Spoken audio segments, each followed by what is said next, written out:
Hello, everyone. Hello and welcome back to BattleRapresume. This is the 14th episode. Just want to start off again by saying thank you so much for listening, to everyone that is downloading it and putting it on their iPod or whatever device you have, to the people who are streaming it, to the people who are watching it, literally watching the video, because obviously the video on YouTube is just the logo, but they just love it so much they can't get enough of it. And I just want to thank everyone. And if you want to get in contact with the podcast in any way, email is probably the best way to get at me. That's battlerapresume@gmail.com. You can also get at me through Twitter. That's @battlerapresume, all one word. There's the blog as well, which I've mentioned prior, where basically we're kind of hosting the battles with photos, and it's kind of cool. I don't know, check it out. You'll see what I mean. But yeah, there's nothing kind of new there, but it's just kind of all the videos collected, and there's extra stuff on the YouTube channel as well, compilations that I've put together. But we'll jump straight onto today's interview, because I'm really excited to start. And one of the reasons I'm excited is because, you know, we have the red hot talent, the Don't Flop's wonder kid, the newcomer of the year himself. We have Heretic. Heretic, what's up, man? How's it going, man? I like that intro. That's a nice way of describing me. Thanks. I feel that way, man. Cheers. I'm happy to be here, man, for sure. No, it's good to have you. And I just want to sort of start off by asking the obvious questions, the blunt questions. What was the first Don't Flop video you remember watching? Do you recall what it was? It would have been one of the obvious ones. It would have either been Grist Blizzard or a Lunar Sea battle, because that's everyone comes in on those, man. Yeah, I mean, it was especially as like I was, because I'm quite young. I was like 15. You are quite young. I was like 15. I noticed when you gave me your Skype name. I won't give away your Skype name, but it had 96 in the name. Yeah. I was like, damn. So I was like 15 when all those battles started dropping, like the Grist Blizzard, and being like a 14, 15. And you were aware of it then? You were aware of it in real time? Yeah, basically. You were a fan for a while then, before you came into it? Oh, yeah, for sure. But I mean, it was just like, you know, I'd just be quoting like Lunar Sea bars in the playground and stuff, and essentially like... Were they like horrific? Were they like horribly sexual? Oh yeah, just, you know, but that's what you enjoy when you're like pinned 14, down and 15, exactly. But yeah, and then from there, I think the first like not serious battle, but the first one outside of the really obvious ones that I saw that made me think like, oh shit, these guys are like incredibly intelligent and brilliant was Soul versus Matter. And that battle keeps coming up. It's incredible, and it's like really, I think, slept on by a lot of the people who sort of come in now, because like all of Soul's battles, it's criminally underviewed, but it's phenomenal, really. It's. I mean, we had Soul on the podcast a few episodes ago, which was an absolute treat, and we spent a long time discussing that battle. Both C Major and Cracker on their respective episodes have bigged up that battle as well, and I think, you know, everyone knows how brilliant it is. It's 6 golden rounds from both of them. Of course. And you know, it's so good. But what was it about watching these videos? Obviously, you're watching them for quite a long time. What was it about watching it where suddenly something clicked in your head and you thought, yeah, I could do that? Like, were you rapping outside of that and it kind of the confluences came together? Or yeah, essentially. Well, my like journey to like the tryout stage, as corny as that sounds, is like it's sort of a more unusual one, because I've been rapping since I was like 14, and I've been doing it like in music as well. Like I've always made music, I've always like written and sang songs and all that. And I was like, you know, producing my own music and rapping, and like being into battle rap was obviously a part of that, because it's just fun and it's like great to watch. And then there was a part of me, as I started like getting more serious about like making music, I was thinking, oh, it's like great exposure, blah blah blah blah blah. But I was basically just like too scared and too shook of like actually stepping in, because I thought I'd be shit and someone would like do some horrible personal angle and I'd get like Jefferson Christ or something. But essentially. And I don't know. Harry Robinson. I don't know. Do you want like the long story or the short story? Please, yeah. That's scenic route. Yeah. So essentially, I'd literally just been a fan for a few years, and I hadn't been like a diehard fan. I'd never been to an event. I was just like, there are a few names that I liked. You know, I liked the Lunas, the Souls, the Matters, the Shuffletees, and the Marlows, and those kind of guys. And I was just watching casually, and then. So this was when September 2014, so I just started my first year at uni, and they Don't Flop had like a competition on their Facebook page. This was when the 16 bar challenge thing was going around, and everyone was being tagged in the 16 bar challenge. and they had what was essentially a fan competition. So it was like, oh, if you're a fan, you know, not like a Don't Flop MC or anything. If you're a fan, like record a 16 bar on your phone, send it in, and like we'll choose like a top 3, and the winner, you know, the top 3 will all get shared on the Facebook page, and the winner will get a free entry to a 6th birthday. Oh. And so I entered this competition, and I actually came 3rd. And the funny thing is that, and obviously like all 3 got shared on the Facebook page, but the guy who came in 2nd was Method Monk, if you could imagine. So I came 3rd, but it sort of like blew up a little bit more than the others did. Like it got something like 1,000 likes, it got like 20,000 views or something. Okay. You're rocking the dreads though. You kind of jip the stereotype slightly, I suppose. I guess so. Well, just with my posh accent and my dreads, rapping with loads of like stupid. And were you like on that? Were you like commenting, like linking to your page? Please like it. Please retain this intro. Not really. Like it just sort of circulated quite quickly, because I think like with the Don't Flop Facebook page, they have like 300,000 likes. Yeah. And sometimes if something just gets picked up a little bit of interest, then it can kind of spread quite far. But essentially, 142 recently, right? He went depression vid that went huge. That was it was fucking great video as well. I was really happy for him. I bodied him, by the way. So Soliloquy versus 142. But I saw it was being shared by like Cracker and Bamalam and Villain and people like that. These guys who I'd been like interested in and you know watching for a while, they were like, oh, this guy can rap, this guy's decent. And then after that, a guy called Seb, who's a good friend of mine now, he was like a steward for 6th birthday. And because I didn't even win the competition, so I didn't get free entry to 6th birthday because of the video. But he reached out to me on Facebook because I was living in Leeds. And he was like, do you reckon that I could like crash on your floor? Just this like complete stranger I'd never spoken to in my life, and he's like, could I crash on your floor for 6th birthday? And I'll get you in because I've got like a +1 on the stewarding. And I don't often let complete strangers into my home, but I just, for some reason that day I was like, you know what, fuck it, and I'll you know, I've never been to a Don't Flop event, that'll be fun. And it was a complete like impulse kind of thing. And then when I turned up to 6th birthday, like half of the roster who were there like recognised me and congratulated me on this video, because the video only like went viral, went viral, but it only got posted like a couple of days before. And it was because of that. I remember like Villain saying to me like, oh, I'd be really interested to seeing you battle and blah blah blah, and I met her and he sort of said a similar thing. So I was like, you know what, were you buzzing at that point? Were you like, shit? That must have been a great feeling being a fan for it. It was amazing. Like especially the first Don't Flop event I went to, and I already felt like sort of what day was that on? Sorry, of the 6th birthday. I went to both days. So I mean that's why he needed to stay at my house, because that was like in between the 2 days. But yeah, shouts to Seb. He's a really, really cool guy, and like without that random message and the random little impulse of being like, yeah, I'll go to 6th birthday, then I probably wouldn't have bothered trying out. But I did, and it was only like 3 weeks later that I ended up in the Fiddler's Elbow shouting at Kid Verbal. Now he's got a song and video called Verbal Abuse. We see Kid Verbal in his circle with his girls and his goons. He raps about being a bad lout. He's getting stacks now. He won't back down, and it's gangster as fuck, because he's got this one black friend and he's standing in the back.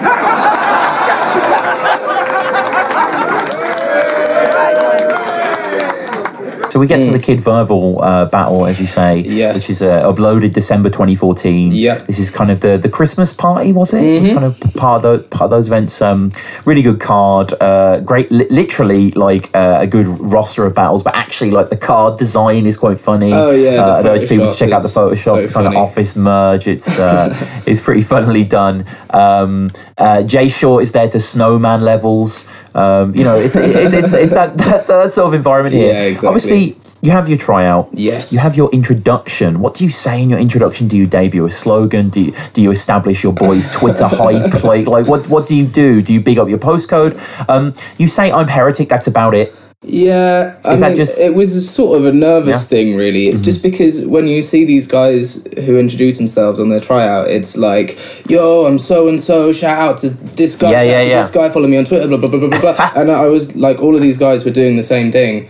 And then I was like, what, have I got to like do some fucking monologue for my intro? So I literally was just like, oh, I'm Heretic, that's about it. Yeah. And then that was like already like my first little laugh of the day, which probably put me in a good position.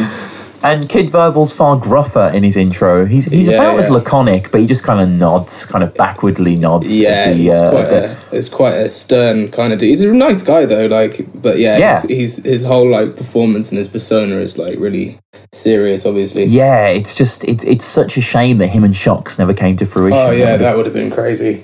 Oh my god! And Jaqq is like retiring the rounds. He's never going to say them out loud. I'm like, do a Danny Myers. Just put your rounds out there for free for the culture. Yeah, I guess so. But I don't know. That can come off as really corny. I guess sometimes, especially if you're just like rapping to camera an opponent that hasn't tried to show up for you. Like, I can see why he would just want to be like, Didn't Don Flop do a like Skype battle with DNA and Troy Brown recently? Yeah, I mean, I didn't see it. I don't think it's not on pay-per-view or anything. But no, it's not. It's such a fucking DNA thing to do, though, isn't it? To do a battle by Skype.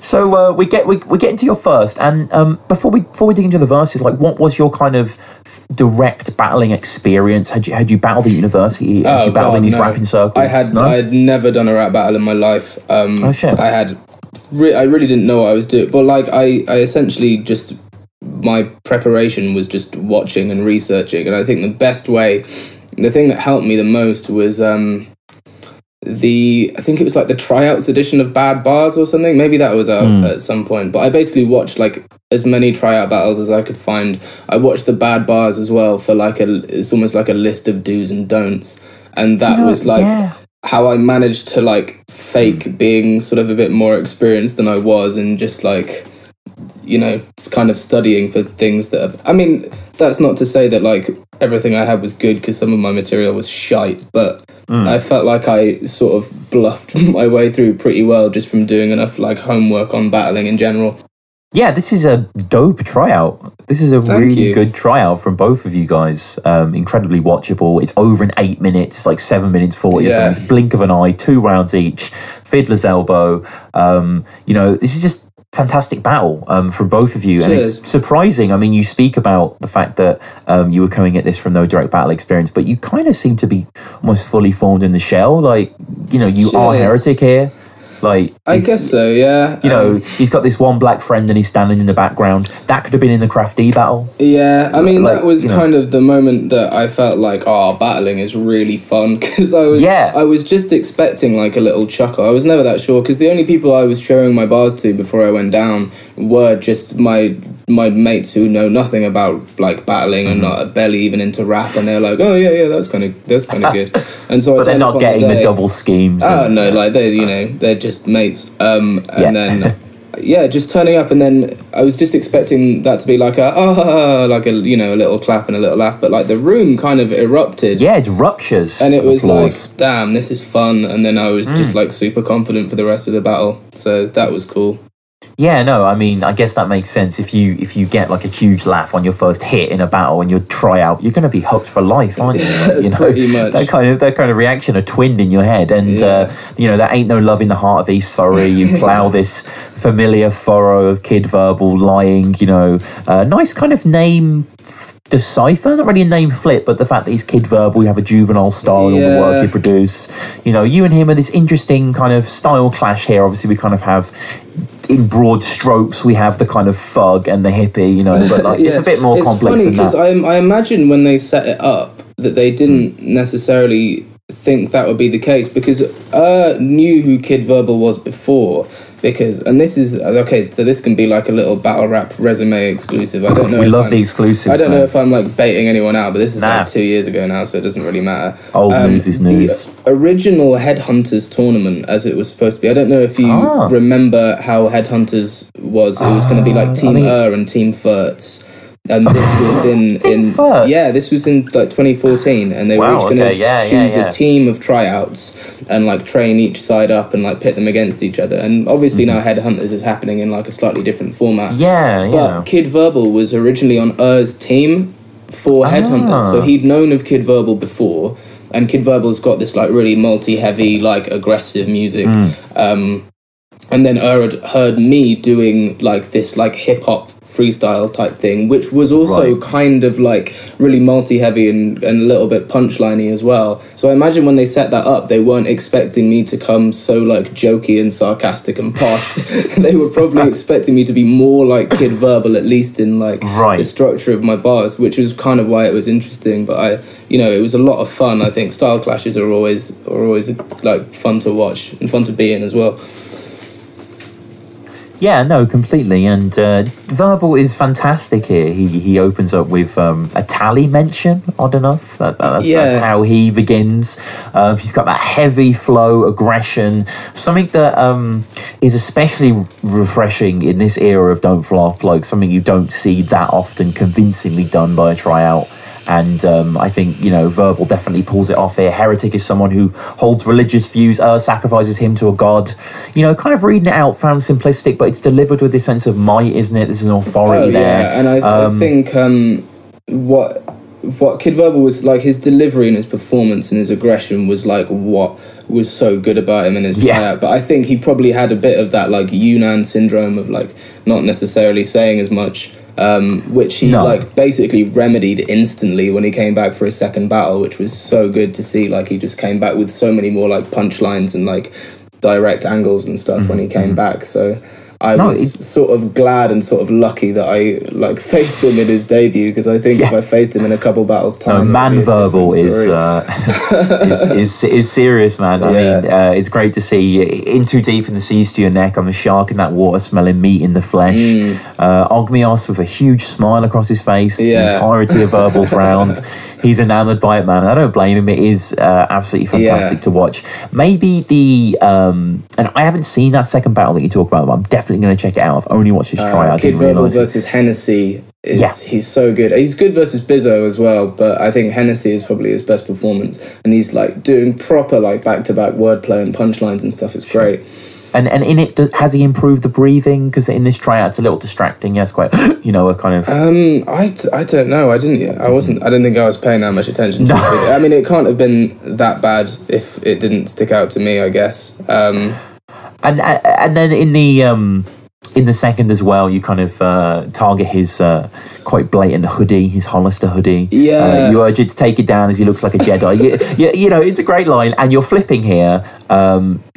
Is this something that you want to add to your repertoire, something that you're working on, kind of flip freestuffing? Or the flipping. So I said from the start, like when I came for this tryout, I was like, right, I want the full package. I want to do everything. Like, And so I got there and I was like, my second round's a bit shorter, so I want to add like a flip in, and I want to like, get that as a part of my like persona and so on and so forth, and just flip every battle and as many rounds as I can.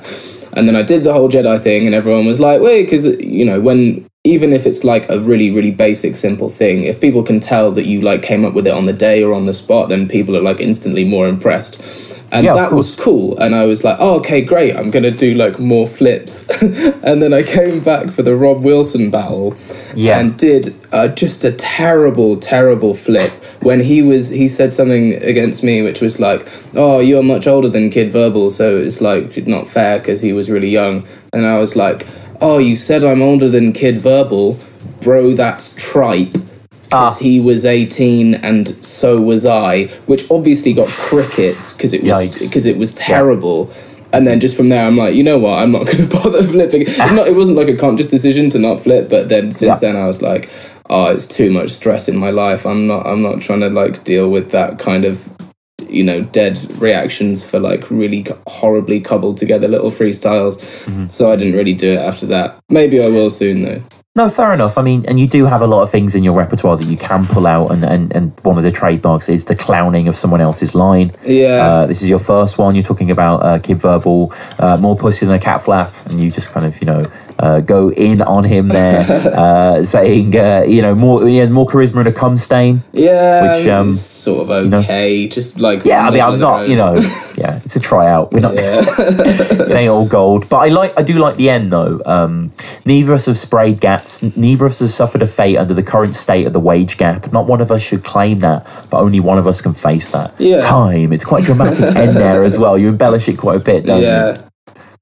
But a strong statement there. Yeah, I guess so. I mean, and I suppose something that's carried on somewhat, like, across the rest of my battles is, like, at some point in the battle, for better or worse, because sometimes it goes badly, I'll be, like, trying to make a point in some way about, like, the way that they act or the way that they, like, carry themselves. And so I'll normally have, like, a round closer that's, like, so this is why, you know, you shouldn't be taken seriously, and this is why you're bad, and this, you know, and then there'll be, like, a point, like a closing point at the end, which sometimes goes well and sometimes not so much. But it is just something that I tend to do, I guess. Yeah, there definitely does seem to be kind of a thesis, an argument, an introduction in your verses throughout the all of, you know, Crafty one definitely. Oh yeah, for sure. has a lot of kind of, you know, angles. Yeah, especially because Crafty is so angle based as well, and I knew that Yeah. I couldn't just come with like a load of silly jokes and stuff, because the way that Crafty battles, he will try and discredit everything about your character. So I felt like I sort of had to go back in on that with a funny twist, and that felt like the only way I could win, and I guess it worked. To be fair. Well, I mean, we'll get onto the Crafty battle, man. Of course. That is, I was as I said on the battle with the episode with Crafty, I was lucky enough to see the battle live. And yeah, it was fantastic, and it's fantastic on cam as well. But I just want to conclude with Verbal second, talking about your behind the scenes battle. Why is it called behind the scenes when it's only got like 80 views, no one's seen it? That was good. That was funny. What was this video? It wasn't a behind the scenes battle, but it was on my YouTube channel. So I'd released my like last mixtape, like say 6 months or so before this battle. And I had done just like a couple of little behind the scenes videos, which was just like me like jamming in my home studio of like how I made these tracks. And yeah, like each of these behind the scenes videos got like less than 200 views. And so it was like that was probably like my favorite little thing that he did, because that was like the one that was like direct and like real, and yeah, kind of mugged me off with that one. So yeah.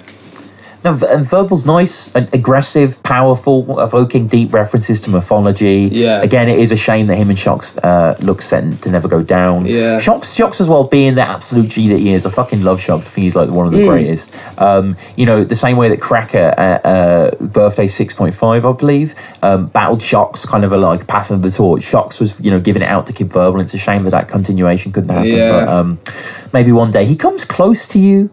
He kind of smirk a little awkwardly, like obviously you're such a chill guy, relaxed guy, you know, the kind of like the style of battling, there is aggression there, but it's often faux aggression, it's often kind of like shouty voice aggression, you know, like, I mean, I think I do the same thing that you do. I think I would just kind of like, you don't quite know how to react. Oh, you know? Yeah, I think it's just kind of, I mean, I get why people do the getting in the face and being aggressive thing, but like, if you're going against someone like me, who's obviously like not there for like any form of genuine conflict, and it's like just not in my personality and my style, it's just kind of weird to have someone screaming in my face, especially when I'm just going to go back and be like, well, you said this in a song and I think that's silly.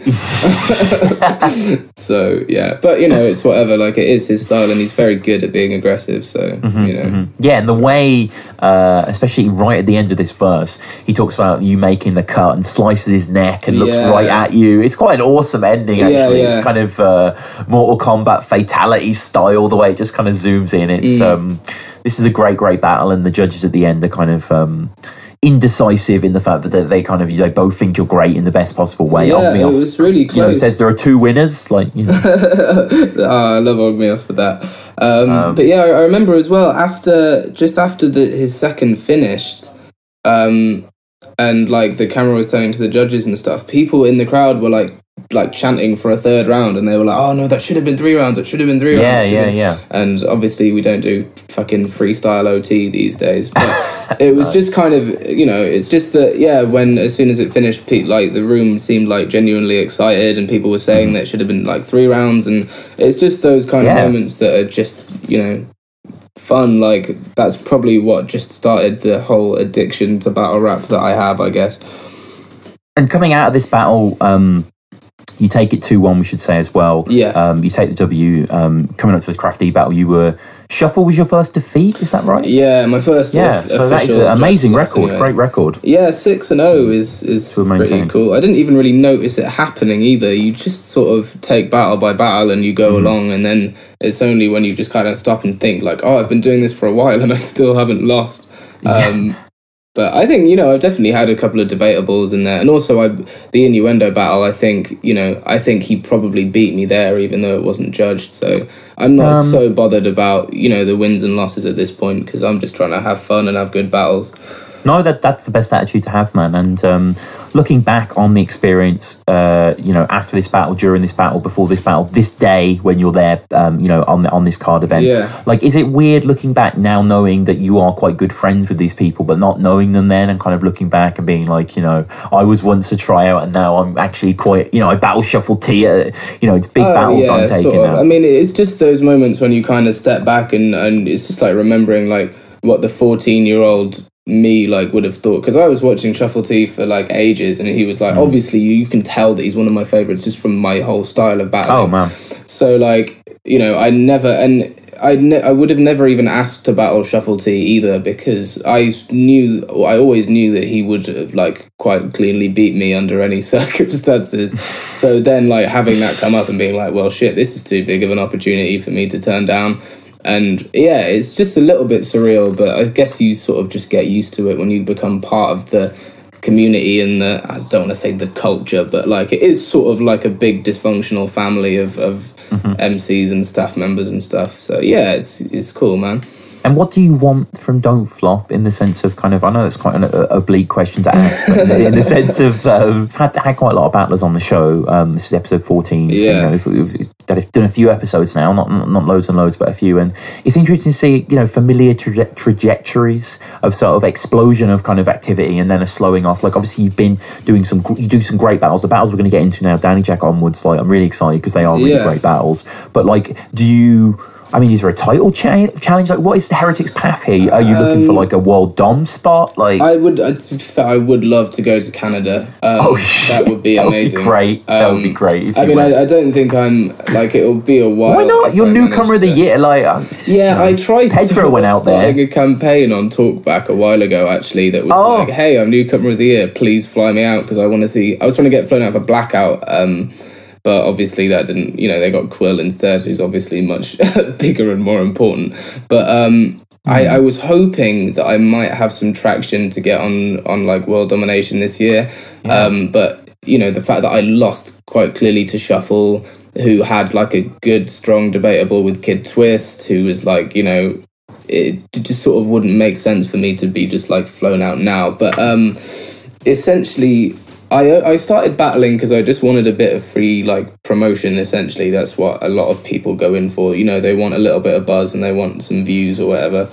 And I was expecting just to do 2 or 3 battles and remain in that sort of mid-tier obscurity where no one really gives a shit, but people sort of know who you are and like use that to promote music and stuff. And then it just sort of kept going until I was just kept getting all these extra opportunities. So I don't have like anything specifically that I want to get out of Don't Flop, I guess, because I just enjoy it, and it helps sort of build my name and build my reputation, and people see like this big separation with like battling and music, but from like sort of the fan base that I've gained and the people who now know who I am, like my actual sort of music like recognition and stuff has like increased exponentially. So that's kind of like the main what focus. A gift. It's great. So I'm like basically battling for fun alongside the promotion, and it's good vibes. It's good people, good like connections and networks, and it's just fun to be a part of, I guess. No, you're right, and you kind of living the dream, really, aren't you? Like, done some great battles, and I'm still a broke student, but we'll see about but like the dream. In battle rap fan eyes, where the true jewels are. So this is Danny Jaqq. Being that pale with that nose, is that right? Your genetics would have to skip 7 nations to make Jaqq white, but your skin blends in your facial cream, and that's a sad fact. So you'd have to be pretty tenacious, Dean, to say Jaq's black. Training Days battle. I want to shout out Danny Jaqq, by the way. Oh yeah, 100%. You know, you and him, light work. That light work still going? Yeah. I mean, obviously, light work is like obviously not that serious. It's not like a what is it? Can you explain to listeners about Battle Rap Resume what light work? I mean, I don't even think light work knows what light work is. Basically, Wow. like the idea behind light work to start with, I think it was like Danny or Kojay's idea. And they were like, oh yeah, let's just get all the light skinned battle rappers together, and we'd have like a really good super group, because it would be like, it would be like Tony D and Gemini and Double L and Bamalam and all those lot. Jesus Christ, and then it was basically just then like me, Danny and Kojay, and then it basically formed into just like a group chat of mates. And you know, we would just we've done like tunes together and stuff. We have a like a light work song. It's like a big grime thing produced by Sleepy G, which is what shit. I need to hear that. Yeah, if you go to an event where Kovu is DJing, he spins it like every 2 or 3 times an event, and I don't think it's on SoundCloud or anything. I don't know like whether there's like a proper release plan for it, but yeah, we've done small amounts of music and stuff, but it's basically just like a WhatsApp group chat, and that's essentially it. But like Danny's like been a friend of mine like pretty much since I started. Like I think he was either at my tryout or like tweeted me as soon as it came out, and you know, we chilled at 6.5 together, and we were basically just like cool from the start. So yeah, Danny's the dude. Yeah, no, entirely. And a shame that the battle with Rexshort Innuendo got cancelled as well. Well, these things happen, I guess. Yeah, it was that was a letdown for the fans, but it's all good, you know. Yeah. Just if anyone listening to this in the far off future, they were meant to battle. Danny and Frankie Fraser were meant to battle Innuendo and Bobby Rex, but as you say, these things can't be helped. And also shout out to Kuvu, as you say. Shocks, in my opinion, slaughtered Sleepy here, but you know, what are you gonna like? I don't know. Like, I am a Shocks fanboy. I will gladly admit it. I love Shocks the Rebel, but like his opening rounds to that battle is sensational. I just think it's so good. Yeah, the Sleepy G, the drop a tail to get a lower case. Oh, yeah, like Shocks is one of the best we have, and like he's phenomenal. But yeah, poor Sleepy. Yeah. And this battle's huge comparatively as well. This has 44,000 views. Yeah, this is the weirdest thing. Is how? I mean, no offense, but how? It still like surprises me to this day, because like my most popular battle right now obviously is the Shuffle battle, but he averages like 100k views anyway. Mm-hmm. But at this point, this was my like 3rd battle ever. Danny he'd been battling for a while, but he literally only just made it off the demo channel like a few months before. Right. And for some reason, it's just like my most popular by far, and like people quote it to me like more often than a lot of them as well. Maybe it's just a vibe thing, just the fact that it's just kind of fun back and forth. I guess it might have more replay value because of that fact. But yeah, it's curious because I just looked through on Verse Tracker. And the Shuffle Clash has 68,000, but the rest of your battles pretty much circulate around 20k, which is really impressive. But the fact that this is 44,000, this is double the average. My hunch goes towards the fact being that you were just 2 up and comers, and it was just the perfect kind of zeitgeist. Danny Jaqq especially seemed to kind of feature in battles and get mentioned, and and it just probably led to some sort of storm. But you begin the first with one of the things I love about this battle, by the way, is you are relentless. Like, you're nasty in this battle. Like, you say some mean things to Danny that are hurtful. I felt quite bad as well, because I was like mates with him, but I just felt like bullying him for a bit, because he's I don't know, I honestly, he's got that sort of face. Exactly. I love the guy so much, but like his sort of persona and the way he is like socially, like, and he's obviously like aware of this as well. He like presents himself as sort of the easy target, just to be jabbed at and mugged off all the time. I was kind of harsh to him. Yeah, and this is the Clash of the Lighties. Is pretty much how you kick it off, and you argue that a bit of sensitivity is actually lovable, but if you take it too far, he takes it so far that his dignity is deductible, because when Drake raps in his shouty voice, he gets physically uncomfortable. And huge laugh there from like, are you like, I don't know what it is about battle rap, league owners, especially and Organic. Their laugh is currency. Oh yeah, something. completely. It's distinct, and it gives a bar a certain levity and precision that it lacked before. Like, are you craving that even subconsciously?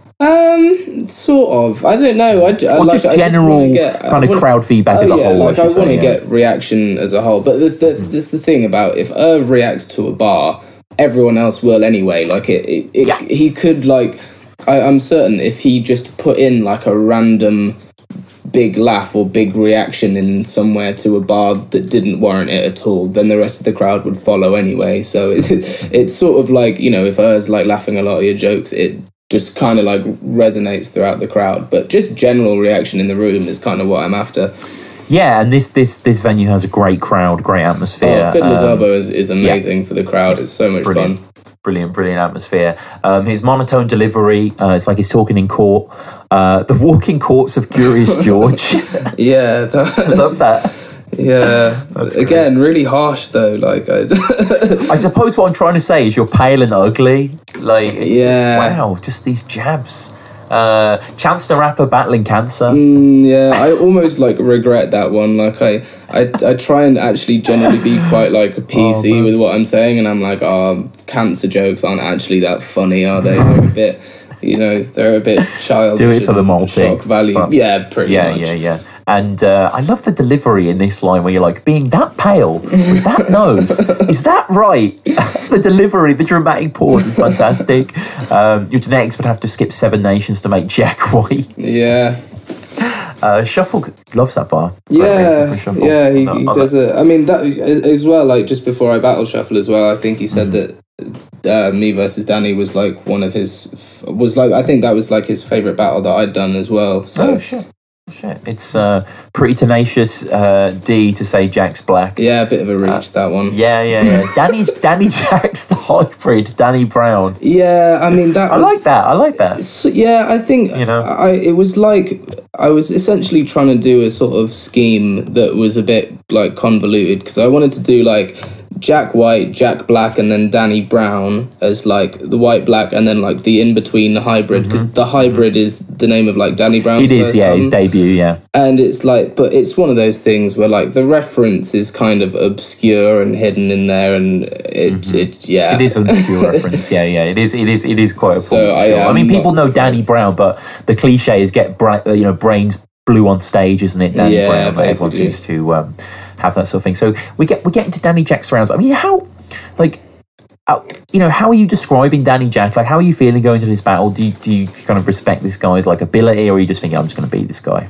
No, I mean, I liked a lot of what he did. I mean, I thought he was, because his battles before that, he battled T-Kid, and he boasts about bodying T-Kid. Yeah, I mean, to be fair, he did like quite clearly beat T-Kid. I thought his stuff with T-Kid was good. Also, like a lot of his jokes against Big J were solid as well. So I knew that, like, you know, he definitely had like enough ability and creativity for it to, you know, I went into it thinking like, oh, there's a chance that he could beat me. Like, it is possible that I'm going to lose this. I wasn't, you know, just thinking, oh yeah, I'm just going to fucking body this guy. But again, because of the fact he was like my mate, I was just thinking, as I do in a lot of battles, really just like, I'm genuinely looking forward to seeing what he has to say to me, because it's quite fun sometimes. Yeah, of course. And, you know, he takes the vegan route, fairly obviously. I bet when Smart Alex was leaving Pizza Hut, your orders were the reasons, bruv. Yeah, that was fun.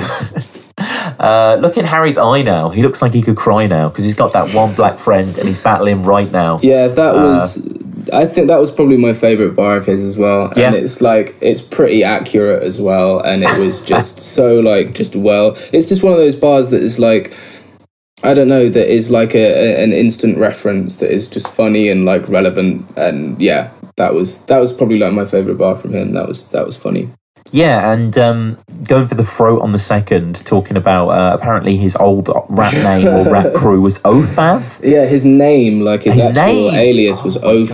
God, that's bad. That's like Kuvu. Yeah, and it was funny as well, because when I was like sort of researching him, we were like back and forth, just like jokily shit talking on Twitter. And I said, oh, what does OFAV stand for? And he was like, oh, nah, I'm not telling you. It's kind of embarrassing, whatever. And then I tweeted him again like a week later because I found it. And I found like optimism forms all victories. And then he was like, oh, ha, ha, ha, fuck's sake. But he genuinely wasn't expecting me to basically do a whole round on it. It's a stinker of a name, Danny. It's not a good name, and you make him pay. Really, you say first of all, no, it's not. Just a little correction on the empiricism of that, and just the attacks just don't stop. You're the guy that you're saying when you leave the room. Why is Danny here when you're in the room? No one gives a shit about you. You just kind of facts on the table there. You only beat Koj because I voted for you. What just quickly, what is your rehearsal process like? Because I am feeling a lot of energy here, a lot of precision, a lot of kind of a lot of rehearsal, really, a lot of your activity seems planned. You know what, this battle was probably the one I was least rehearsed for, the least prepared for. Well, I had rounds written, but I prepared so late for this battle because it got to like a week before and I was like, I have no idea what I'm gonna say. I only had like 4 or 8 bars written the week before. So, I basically wrote all of this like a few days before we battled, and I think it was just the nerves more than anything that kind of just gave me a bit more performance energy, because, I don't know, maybe it's like an overcompensating for feeling nervous, that I was just like trying to make sure that my delivery was like as clean as it could be. Yeah, completely, and it works. I think the delivery is absolutely fantastic in this, and Danny does, you look like you spent way too long on the road to Zion. Yeah, that was good. It looked like an extra from The Matrix, the fakest. Quite like that as well. Shuffle T with special needs. And it's a bit of a truncated round from Danny compared to yours, but a bit shorter than a normal thing. And that was because I think basically he chokes like 2/3 of the way through. So the Shuffle T special needs special T thing, that was completely freestyled from him, which I thought was like surprisingly good for a freestyle. Like normally you just sort of expect people to just like, especially when you choke and then freestyle, you kind of expect people to just crumble.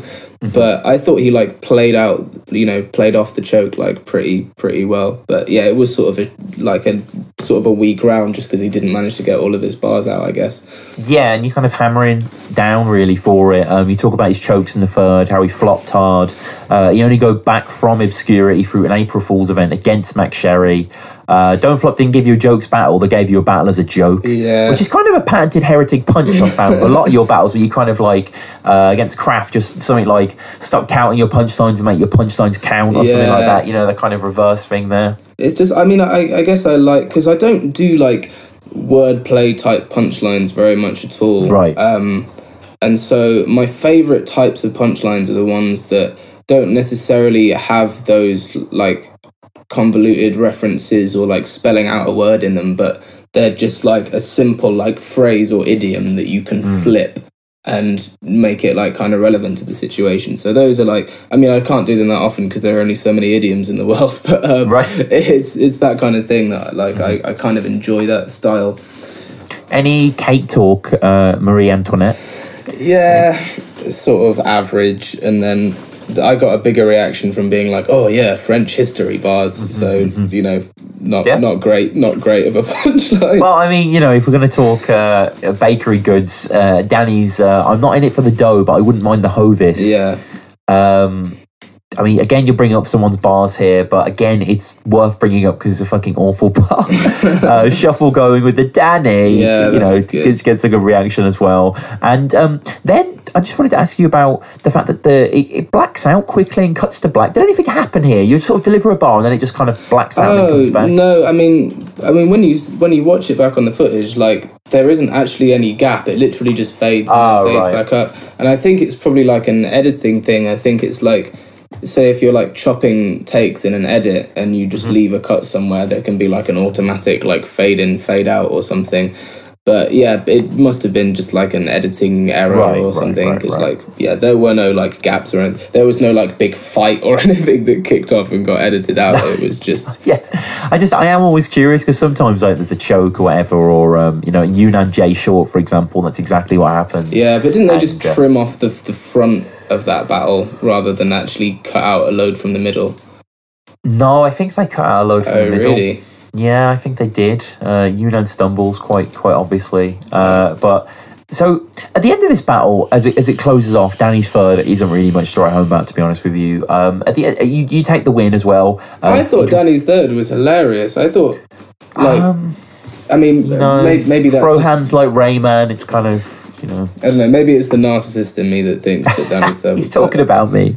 But like, it was, I don't know. It got like great reaction in the room, and I think no, it does. Yeah. This is a great look for both of you, isn't it? This battle. Yeah. You know, really, really good battle. And then at the end, there's talk of you guys doing a 2v2, but that never came to fruition. Yeah, we had organised a battle. Was there drama between you guys? That was a rumour. No. We were supposed to battle Bamalam and Impact in Croatia, because Don't Flop Croatia was like a thing that was happening. They had they called it the battleship. So as a part of this festival, like, we'd have battles on the boat, but essentially like the whole of Don't Flop Croatia ended up getting cancelled because I can't even remember exactly why. It was some problem with promoters, and I think they said, oh yeah, we'll give all the performers like free tickets and accommodation, and then someone went back on their word, and it was like just one of those things where business miscommunications and stuff. And because when you take, like, especially where we were, me and Danny at the time, like, Heretic and Danny Jaqq versus Bamalam and Impact like actually makes no sense as a serious battle at a big event. Whereas on a boat party in Croatia, it kind of is fun. And so when that got cancelled, Bamalam was like, yeah, no, I don't actually want to do this battle in a serious context. So it was, you know, just whatever. Oh, and then there's no plans for you two to do maybe something together, or? I mean, it's possible. Like, we were like properly considering it for a while, but I don't know. I just don't. Yeah, I don't know. It's just not something that's like at the top of my list at the moment, because I feel like I've done, like, you know, a concept battle, and I've done the on-beat battle, and I think I don't want to be battling all the time, so I'd want to just be choosing, like, you know, strong, good solo matches. I guess that's just kind of like the selfishness in me of just not wanting to oversaturate myself. But if I was doing like the solos and more on beats, and then the 2-on-2, and even like April Fool's battles and stuff, it would just be kind of a bit much. So at least for now, I'm more focusing on just doing solo battles. And similarly with Danny, like, he's not actually that interested in battling anymore. You know, he's pursuing all of his other interests and stuff. So I don't think it really suits either of us at the moment to just do, you know, 2-on-2s. No, fair enough. And we jump ahead, but not that far in the timeline of 2015, really, to the Bizzo battle. But does it never occur to you that your entire life is generic? The most weak of trap flows, a pair of Dre beats, he has those. You're just a top... The most weak of trap flows, a pair of Dre beats, he has those. You're just a top knot away from saying fleek and bants loads and... You're just a top knot away from saying fleek and bants loads and popping out after a gym sesh for a cheeky down.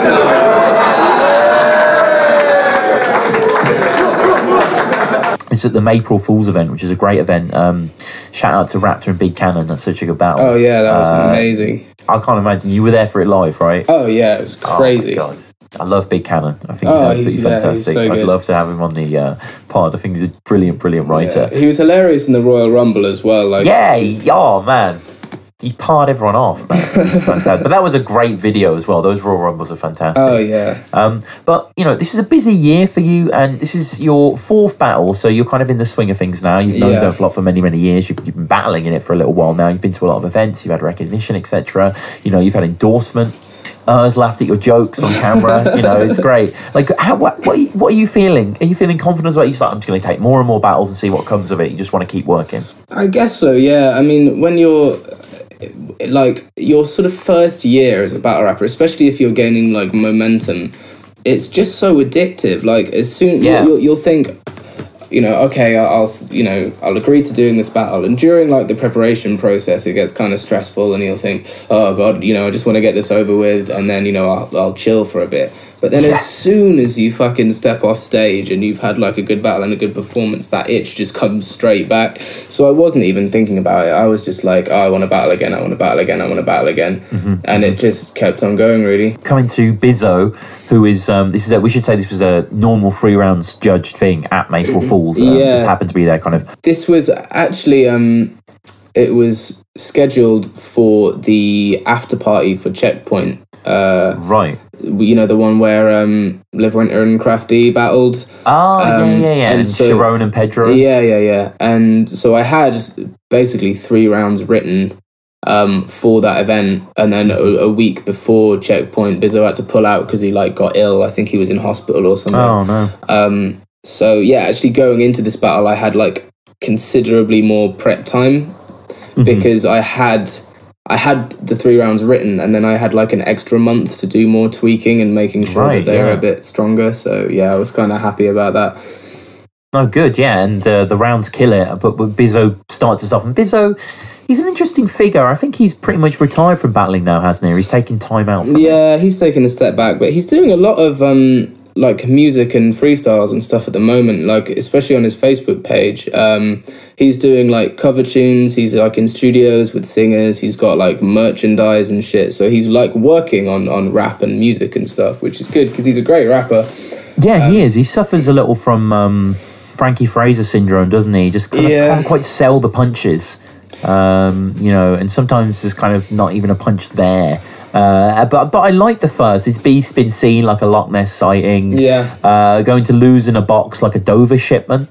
Yeah. You know, claiming to be in all these classics that we can't recall, like Troy McClure. You know, a sort of classic Simpsons bar will always get a don't flop reaction. Yeah. Bizzo has that sort of style, really. His rounds aren't the best to dissect because they are kind of almost, you know, B grade, B magic. Like, you know, it's not quite on par here, but he's I don't know. I think it's sort of clear when someone's writing process is like they'll just sort of find a multi and, you know, think of a punchline on that multi and then like stack the multis on top of each other and just lead up to the punchline after punchline after punchline, which does work great in certain situations. But I think especially when it's because obviously I think he finds it hard to like maintain his energy and his pace if the crowd aren't like already on board with him, which is kind of difficult. But I thought some of his content was great. Like the content, like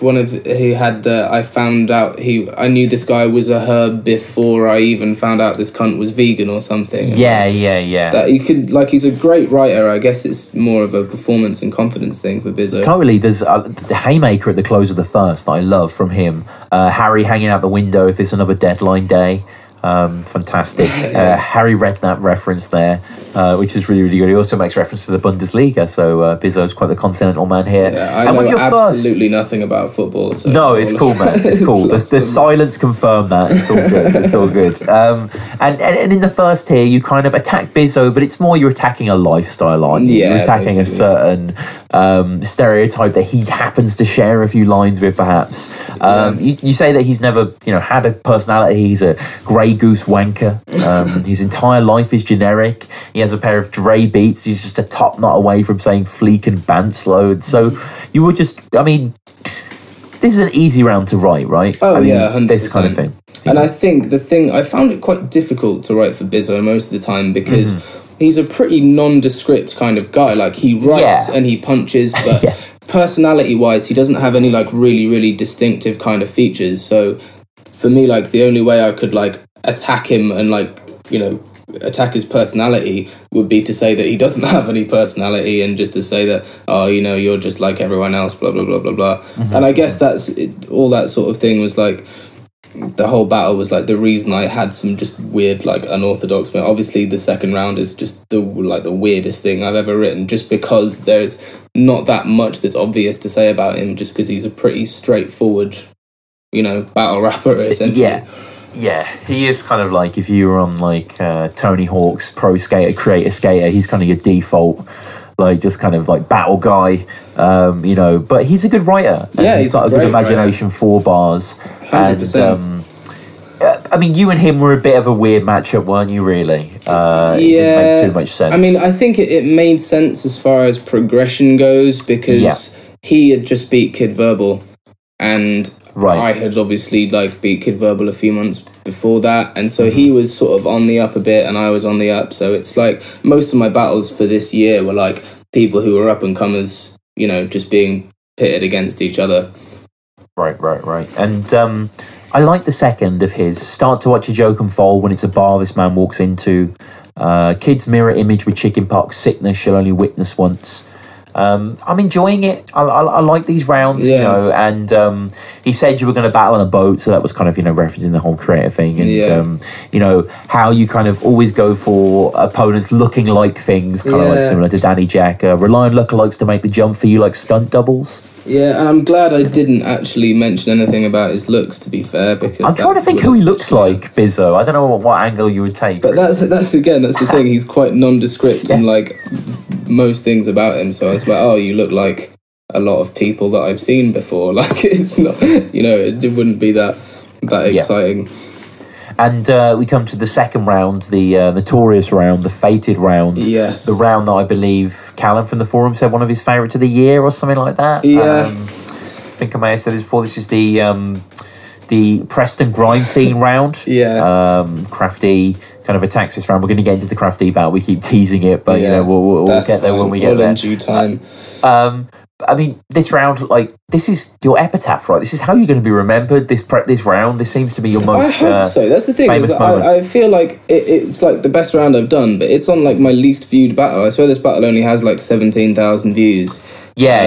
And like with like my other battles that people actually know about, I don't think actually that many people like have seen. Well, obviously not that many people have seen it, but I think it's only like the more like hardcore like viewpoint fans who kind of see this round as more like defining. But I think it was this round that like messaged me like that just like after I got back from the event, and that was like the first time he kind of properly congratulated me like personally and said that he was a fan and stuff. So yeah, I guess it was sort of defining in some way. That's crazy, man. Yeah, and as everyone knows, it's just apparently something that Bizzo was involved in on SoundCloud. From 2005, 2009, and you just, you know, clown on it as you want to do. Yeah, and you know, it basically the reason this round came about is that I was really struggling for stuff to say to him. Yeah, like I had no like proper angle that I felt like I could go in on, and I was just scrolling through like all of his social medias and stuff, and just saw on his SoundCloud bio, Bizzo Bond was involved in the Preston grime scene between 2005 and 2000, and I just saw that and I just chuckled just because it's such a like a weird like niche little thing to claim pride for, and just ended up. And then I heard obviously the freestyle he did where it was like Floyd Mayweather, Jesus Christ, and Eminem, and I was like. Okay, Floyd Mayweather, Jesus Christ, and Eminem all being involved in the Preston grime scene. I was like, that's funny to me. So I'm going to do basically a whole round on it and just pray that other people find it funny as well, which they did, and I'm glad because I felt like it could have gone just horribly. And again, you take the W cleanly. There's no real contest. Bizzo seems to kind of run out of gas a little bit, and that's kind of played testament to. I think he battled Sleepy, didn't he, a bit later on, and that was a bit not great one. Yeah, I think he would have just, by the looks of it, he just kind of lost his energy for battling, because you've got to bear in mind he like tried out against P Soldier, and then he battled Tally, he battled Koj, and he had like some really really strong like high profile names, and then obviously like taking nothing away from these guys, but after his like he battled Blitz, which was sort of like a little Don't Flop Extra like 3,000 view battle, and then strong performance against Kid Verbal, and then like after losing to me he was doing like Sleepy G and then like LS Dean, and you could just tell that it's a bit of a nightmare. Like, this like, it's Kafka-esque. Poor Bizzo. Like so, and like I can't really blame him as well from just losing kind of the buzz and he has 17 battles online. It's crazy. And he did no, you know what, have you got that on Verse Tracker? Is that 17? I could have sworn he had more. I'm sure he had some on He had loads on Wrapped in Wire. And there are quite a few on this page on Wrapped in Wire. Yeah, and I remember being like really surprised at how many battles he'd done. But I think he was just doing them in Preston with like pretty much like in the pub with just a load of other guys who were just around and rapping for the fun of it. And again, you know, you're coming out, you got the great record, keep going, you got the momentum, keep going. We come to another big event of Don't Flop this year. This is the second Sunburn, right? This is Sunburn 2. Yes. Battling Stowaway. You have had 30 years to get 80s music to sound good. And it still sounds like a shit failure. I was sat laughing at your techno tunes like Mark Corrigan with a fit neighbour, because what genre? Crafty's also battling there. He had a great battle with Jay Short. This is, you know, a big leap for you, a big look of confidence. You know, Don't Flop have only given a few of the new guys spots on the card, true. including you. And there was that weird interview, wasn't there, where like Liv Winter got people in the crowd to like ask questions and stuff, and it was just kind of like I didn't think she got people in the crowd to ask questions. That's what Crafty said. Yeah. Oh no, I swear that was Callum Martin who just said. Oh, what? And that's just Callum trying to stir shit. Like, Liv didn't, like, bring people along to talk about feminism or anything. No, that definitely... I don't know where Kraft, like, got that from, but... Right. No, that was just Callum. But were you feeling that? I mean, you know, this sense that you were the new breed, you were on the card, where before there had been, like, you know, Fourth Birthday with new people coming through the ranks, Enigma's got a battle on there or whatever. Here you are, Sunburn 2.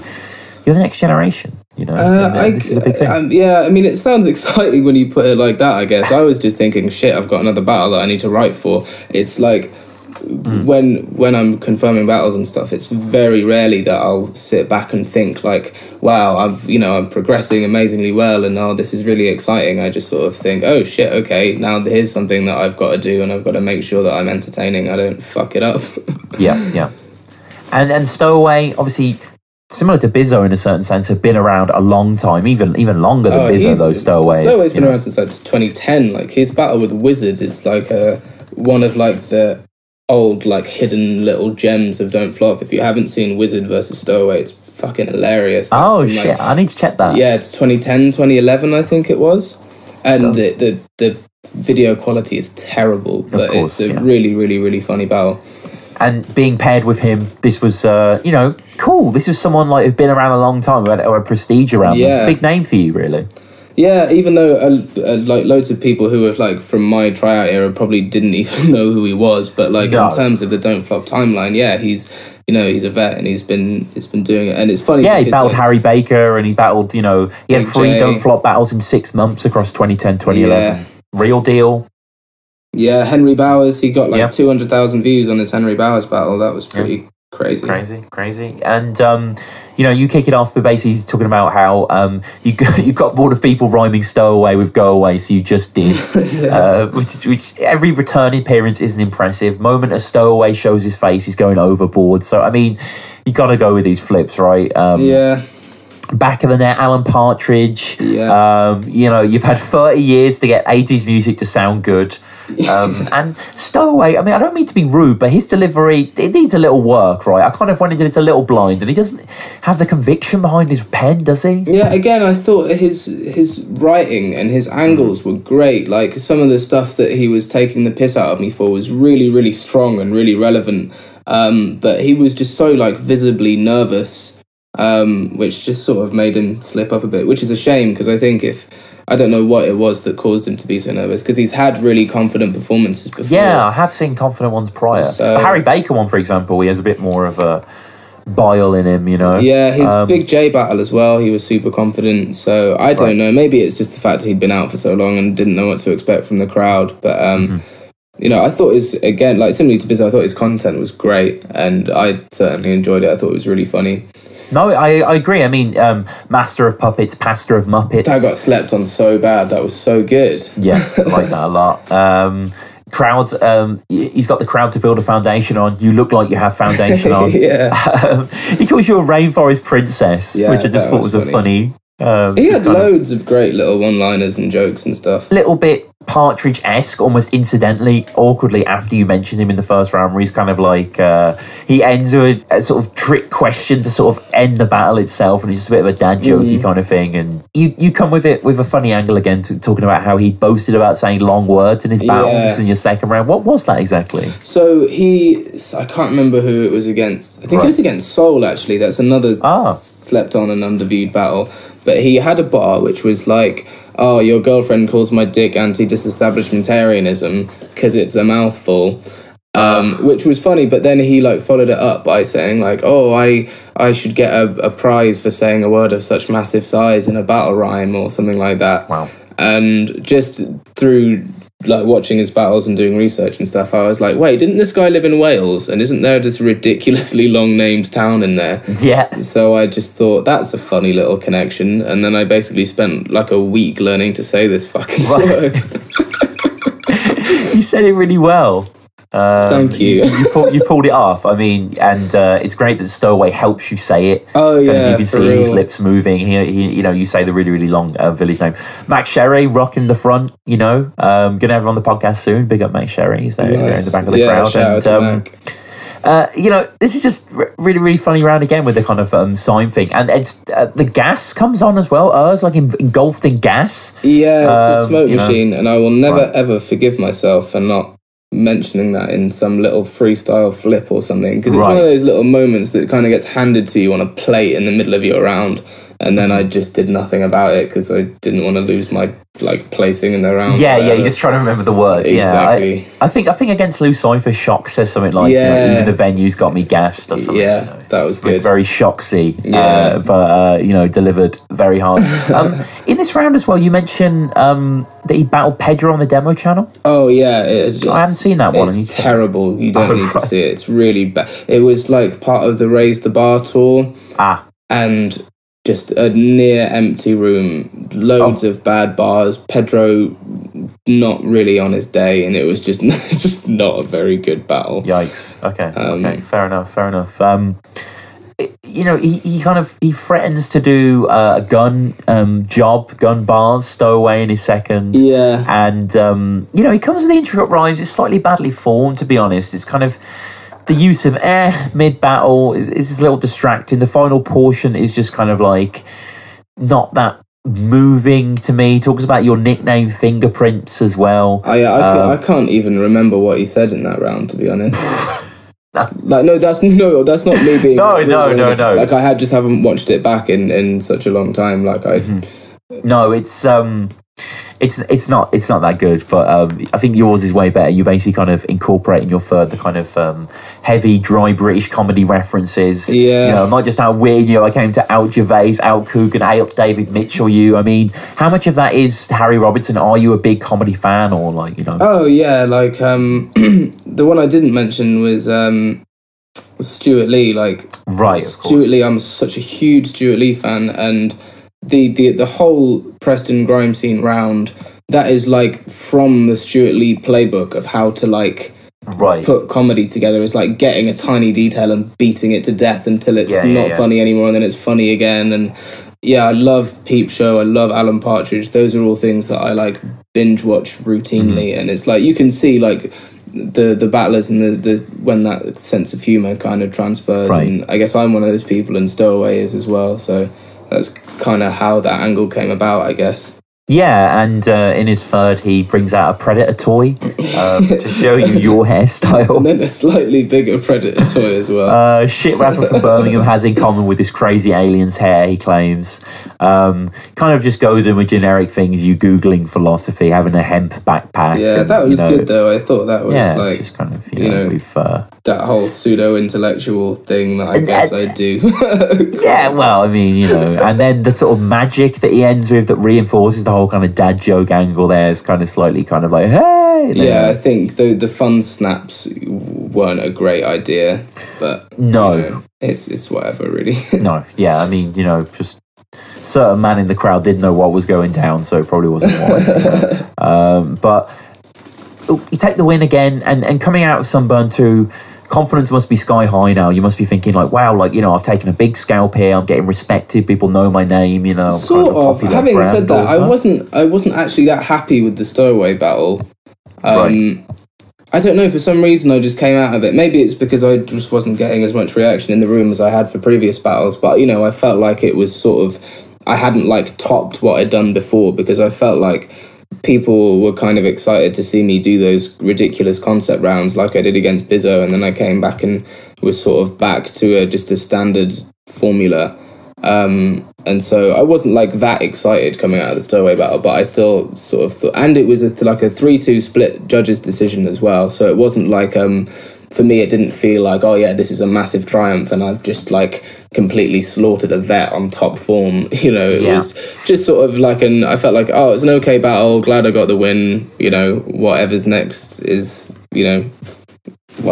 I'll take it, I guess. Yeah, but I mean, whatever's next was the kind of Newcomer of the Year bout. Obviously, this was a huge battle at 7th birthday against Crafty. And I just want to say, if you want a kind of bar for bar kind of picking apart that battle, Heretics round and Crafts rounds, I'd urge you to go and listen to the second episode of Battle Rap Resume 2, the Crafty episode, where we talk about the battle at length. I think we spend the longest time of individual battles on that battle kind of thing, you know, because it was a contested outcome. I mean, what are your memories of this, going up to it, the battle itself, the outcome?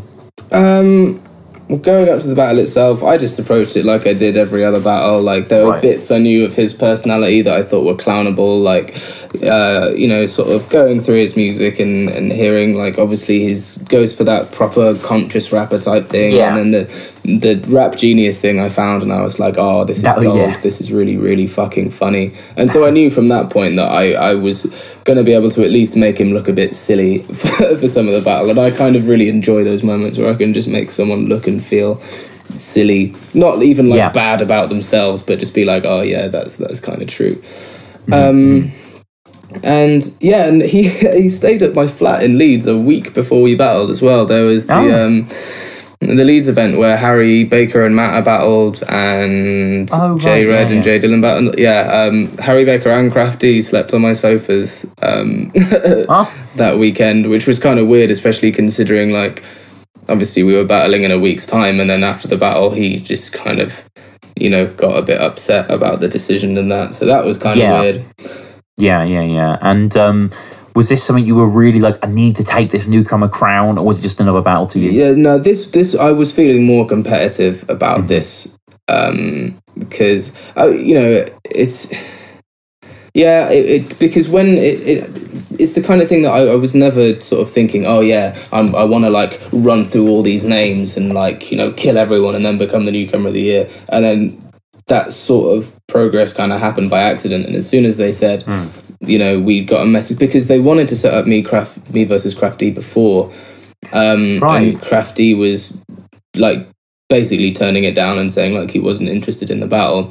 And then when the message came through that was like, this will be at 7th birthday for the Newcomer of the Year award, obviously he's a ridiculously competitive guy, and he wants, you know, he wants that glory in battling. And so part of me, I was thinking like, I kind of don't want to give him the satisfaction of, especially because of the things he said about, oh, I've never lost a round, you know, I'm undefeated, I'm unbeatable.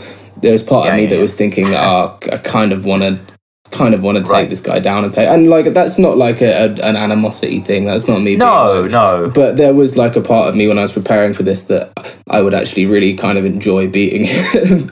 So yeah, that was kind of how it went through, I guess. Yeah, and you took it, and you know, you are Newcomer of the Year. Are they going to do another one at 8th birthday? I mean, I know you wouldn't know, but like, I'm just sort of saying out loud, like, I guess they would. I mean that's Bobby Rex, right? I mean, it has to be Bobby Rex. Like, Have they done any? How many tryouts have they actually done this year? There's the Headhunters tournament coming up this year, isn't there? This month, I think. Yeah, it starts this weekend actually in Manchester.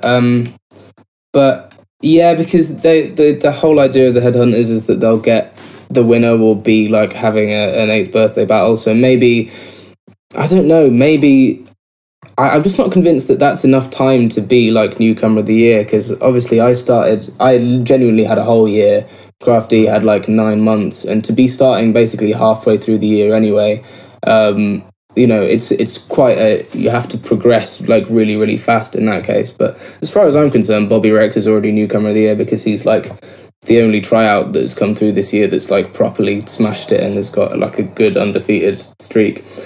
Yeah, so he's fucking dope, man. Oh, he's so good. Good. So I can't think of anyone they would like put him against in like a Newcomer of the Year battle. Maybe they'll just say at the end of the year, like, yeah, well done, you were the best for this year, sort of pat on the back type thing. But yeah, I'm not sure. The battle you take after the Crafty battle is something slightly more light-hearted. This is the on-beat clash with Innuendo. Yes. A battle that's interesting because it's great to see you on beat. Obviously, you have been doing that a lot in terms of music. Was this something you were looking forward to, the next Beat Fighter event you were going to be on because, you know, you wanted to show your skills on beat? Or Oh yeah, definitely. I'd been wanting to do an on-beat battle basically since I started. On top of that, you're a Facebook addict, cause you know funny status has replaced good talent. You just offend people thinking they wouldn't smack him, so your future's on the hook like your Ace Hood rapping. Get your validation online when at home, bro. You only ever go outside to get coke. This a chubby old twat with his eyes on his phone versus a hungry young man with his eyes on the throne. Because I realised sort of quite soon into like my battling, I don't want to say career, but you know, into my into my battles, that I was essentially like pretty much pigeonholing myself into that, you know, posh boy conversational sarcastic jokey style, which people just don't associate with like being on beat and flowing and punchlines and stuff as well. So I think a lot of people just assumed that I wasn't able to rap in the same way that a lot of other guys were. So from the start I was thinking I want to do this at some point and I want to kind of silence some critics in that respect. And I feel like I did that pretty well. No, you did, man. And like, what does it feel like just to rap well on beat? Because both you and Innuendo sound great here. And I'm just saying, as someone who kind of likes to rap along to favourite albums and songs, but like can't rap, like it's a good feeling, right? To just be locked into the groove and just attacking your opponent. It must feel great. Oh yeah, for sure. And there are some things that are just satisfying to say when they rhyme tightly and they're sort of groovy. Sure, but yeah, I really, really enjoyed that battle. I thought Innuendo was sick. I think he probably beat me as well. I think he probably took the first two. At least he did in the room. So, and you know, sometimes that's all you need. Yeah. I mean, this one's a really, really good clash. I'm really happy this match happened. It's not the most obvious of matchups, but it works really, really well. Kruger introducing it. Yeah. Big up Kruger every time. Hopefully going to have him on soon. He has said that he wants to be on the show, so it's great to have Kruger on it. So many battles to talk about. You're like every single person I'm scared of in the pub. I love that intro because it is true. Like, hide no fact, I love Innuendo, but I do find him quite intimidating. Like, you know, and it's so funny. Like his whole image is like this sort of big, baldy, like burly Scouse tattooed guy, but like he's like the sweetest and most gentle and nice person. Like when you meet him in person ever. So. You know, it's kind of funny. Like it's similar with a lot of Don't Flop rappers. To be fair, they'll look and feel scary on stage, but they're the nicest guys. Innuendo is fucking fantastic on beat as well. He sounds great, rides heavy, it's a good atmosphere. The crowd kind of seem ghostly and far off and kind of, you know, silhouette-like, but his actual kind of like fluid Scouse flow is and I felt like really the first two, literally the first bar when he was like, you get jealous when you hear the words black power, the blacker the berry, the sweeter the juice, and that's why you act sour. It was like, Jesus Christ, this guy could really genuinely rap and I'm gonna lose. I mean, I appreciate, again, the football bars might go over your head, but talking like chat shit, get banged, Vardy with the bars. Oh, yeah, I got that one. I mean, everyone knows about Jamie Vardy. 24s that are right, mean, I'll always survive on Jaqq Bauer. You know? Sick. Good stuff here. You know, Innuendo again sounds awesome. The custom guys basically grounded you for trying to smuggle a tarantula. That's what your hair looks like to him. So, I mean, tarantula in a Scouse accent on a good beat just sounds great. I mean, you can imagine. And the second round, the Nas's Light beat is obviously one of the greatest beats ever.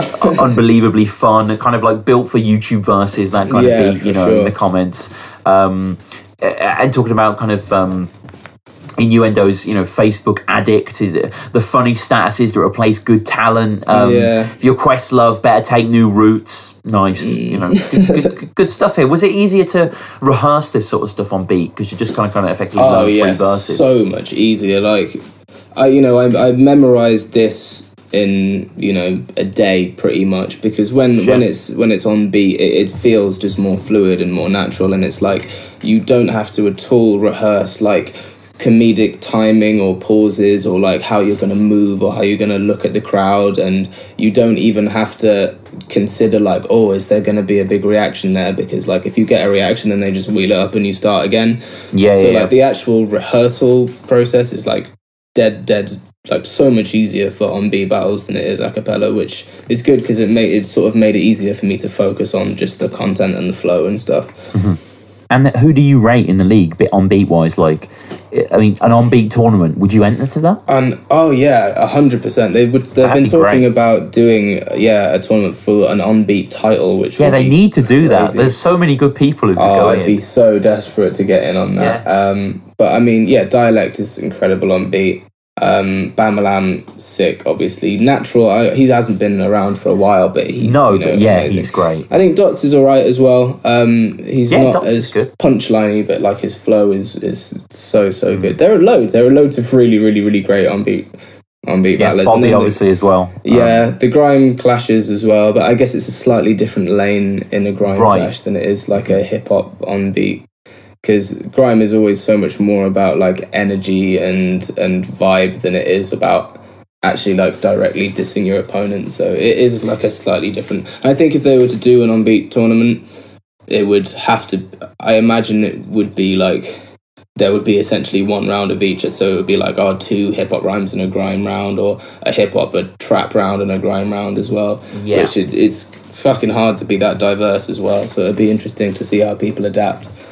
Yeah, maybe like kind of 3 rounds to the final or something like that. Like nothing too expansive, but and they don't take that long, do they? Either it's not like a 2-on-2 battle where it kind of like the tournament is fleshed out. In the grand scheme of things, the duration isn't too much, but I mean the battle is fantastic, and fond memories of this Beat Fighter event, which is a good event to be at. Oh yeah, great, and I think doing my third for this battle was like some of the most fun I've had during a battle, just because. And I can see why people like doing grime clashes so much, because as soon as like a heavy, like trappy, fast beat comes in, and you can do all the double time shit, and then the crowd will just erupt and they'll do the wheel up, and that is so much fun. The whole event was sick. Raptor versus Izzy live was so good, and a couple of other good ones as well. So it was a lot of fun. Dope. We'll get into the final battle of the episode. This is your most recent battle. Yes. Sheffield, which was a great event by the looks of it. You could get a message from her like, hey, do you want to battle Lunacy? He'd be like, I'm on a bit of a losing streak. No humans, please.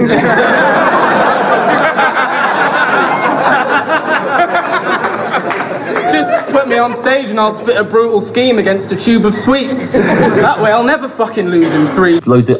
Although whenever I watch these battles, I always rue the fact that Arsenal Psychosis didn't go down. I'm not like a huge fan of either, but I just think the spectacle, the capacity for drama in those battles, the general prickishness that would be exhibited would have been fantastic. Yeah, I guess so. I mean, I didn't actually really care about that battle, to be honest. It doesn't feel like a Heretic battle. No, not really. And I mean, Shuffle is obviously gigantic legend. What can you say about Shuffle T? Not only is he a brilliant performer and writer, he's also a really good dude. He's a really proper sound guy. This is obviously your biggest opponent to date. Yeah, actually, you know what? On the subject of Shuffle being a sound guy, this is something else that I haven't spoken about in public much either, but I may as well, because I know you like the little battle rap resume exclusives. But at the start of this battle, says, and there's £100 on the line for this. And people just sort of assumed that we both put up 100 quid for this battle, which wasn't actually the case. So I haven't been paid for a Don't Flop battle. Like, I haven't asked for a performance fee or anything up until this point. But Shuffle, because he's a high profile name, he's been around for years and years and years, they'll pay him for these battles. and he messaged me so like 2 weeks or so before the battle, and he said, "Oh hey, you know, I know that you're not getting paid yet, and blah blah blah, but I think you've like properly earned like the chance to like make some money out of this. So what we can do is, if you want, we'll get it judged by like 5 judges on the day or whatever, and I'll take £100 out of my performance fee and put it up for the winner." So that was genuinely just out of his performance fee. So I didn't have to put a penny up for this battle. Shit. And he just said, "Oh yeah, if you win, I'll give you £100 out of my fee."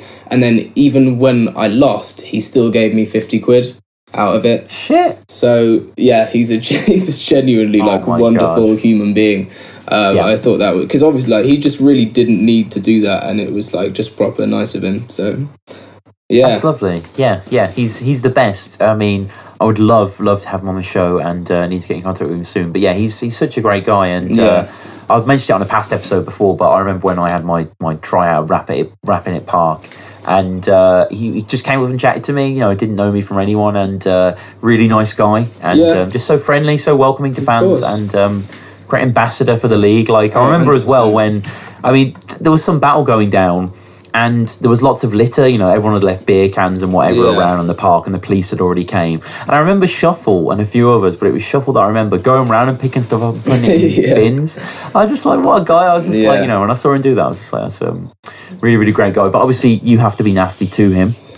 Yep. You have to attack him, but he goes first. And I mean, obviously, you know, it's a joy to have you here, Heretic. And I'm going to pull punch you slightly, but no, please Shuffle don't. I'm fully aware this is where it gets genuinely peak for me. Like, he really fucking smoked me in this battle, and that's fine. I think it was a combination of factors. It was, you know, there was questions of Shuffle's ability, you know, of late, you know, which is kind of ridiculous when you think about it in the grand scheme of the quality that he's given, but. You know, battle rap fans are fickle. Check the Soul episode. You know, he goes into that in depth. Oh, absolutely. The Rap Clash. He was thinking about that a hell of a lot. And you know, you're only as good as your last performance, really. And if he lost to Yunnan in his last performance, people are going to think, you know, less of him, when clearly his like ability and his resume does not reflect that in the slightest. And it's just the tones Shuffle gets. It's his character. It's his confidence on stage that I love. He talks about the pretty boy of battle rap versus Heretic. You know, I just like, I was like, your dreads are shit. Yeah. I just love the way he says it. It's just kind of like, you know, he comes back into it, and someone like you must have been a joy for someone like him. You know what I mean? Kind of like a vegan, kind of hippie, kind of rapper, long hair. Like, there's a lot to go on for sure. Yeah. And we don't even have the events until you've exited the premises, Heretic. Compares you to like being similar to him, which, you know, you've freely admitted yourself with some influence there. It's like looking in a fucking mirror, one that urbanizes you. His writing's immaculate. It just hits so quick. You know, being a vegan, shit, mate.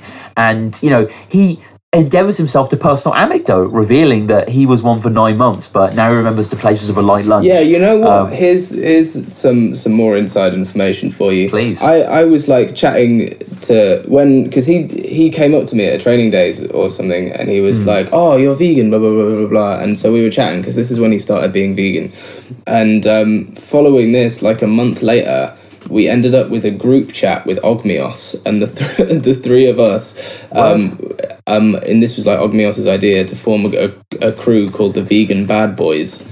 And the idea behind this Vegan Bad Boys thing was that we'd shoot like a freestyle video called a web veg, which would be like a web ham, but with sort of a vegan, like plant-based kind of theme to it.